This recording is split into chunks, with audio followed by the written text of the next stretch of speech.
چې ښکلی ځای وایم که نه نو زه یم چې ستاسو سره یې شیر کړم. نو نن راغلم ملوکا ته. ملوکا ځنګل ته راغلم، پرې چړۍ راوختلم، لږ ساه مې عمره مات دی. تاسو ته به را ځنګل چې دی دا به تاسو ته ښکارېږم. خو دلته کې یو ټال لګېدلی دی. ما وایي چې په دې ټال باندې چې دی په دې په کوم وځانګو ټال به تاسو ته ښکارېږي. بل لا دلته تاسو هم راتلی شئ. هغه کسان ته به دا معلوم وي چې کم کسان په سوات کې اوسېږي هغو ته به معلوم وي.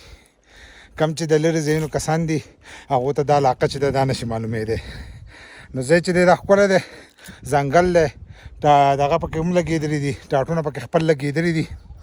دلته کې چې دی ستاسو نه به روپۍ لږې روپۍ اخلي، 300 500 د پیملۍ نه اخلي. ځانه پخلی کوئ څه کوئ هغه پکې کولی شئ. ښه ښکلی د اوبو سهولت هر سره پکې موجود هم دي. د هر ټینټ سره چې دی تاسو ته به دغه شانتې اوبه چې دی دا به هم میلاویږي. څنګه دلته دا اوبه میلاویږي، دا د چینۍ پاکه اوبه ده، قدرتي اوبه ده، دوایي ده د وجود دپاره. دا اوبه چې دی دا به تاسو ته هم میلاویږي. او وړوکی غونته کې دوکان پکې هم دی. که تاسو ځان نه څه اخلئ نو دلته کې هم اخیستی شئ. دا پکې تاسو ته دوکان میلاویږي. دلته کې به تاسو ته یخ هم میلاویږي، چپس او بوتلې موتلې د هر سره چې دي دا پکې تاسو ته میلاویږي. وړوکی غونته کې دوکان دی او تاسو ته پکې دا سامان چې دی دا میلاویږي.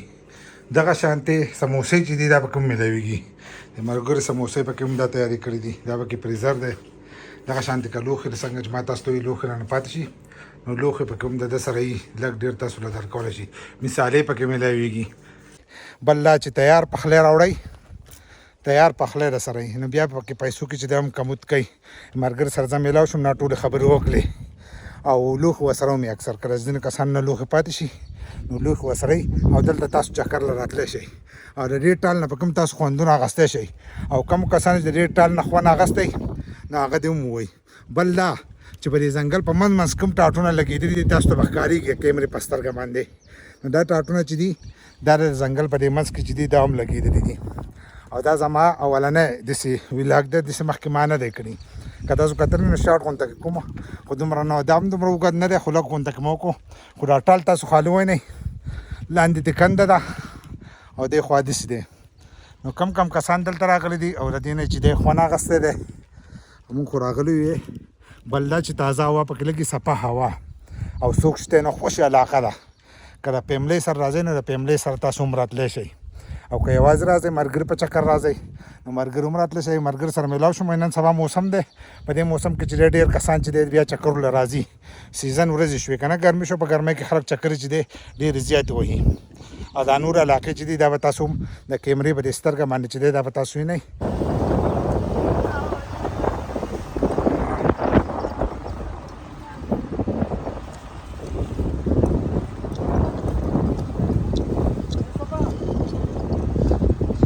دا ځنګل منګل د هر سره چې دی دا پکې تاسو وینئ. او مکمل داسې ځنګل دی یو دا به تاسو ته ښکارېږي. تاسو ته هم خوند چې دی دا اخیستی شئ. او موږ خو چې ښکلی ځای ووینو که نه نو موږ وایو چې موږ دې کتونکو ته چې دی دې ته هم وښیو. نو تاسو هم ویډیو راولئ، دا مخکې شیر کړئ چې نورو کسانو ته دا هم وښولی شي.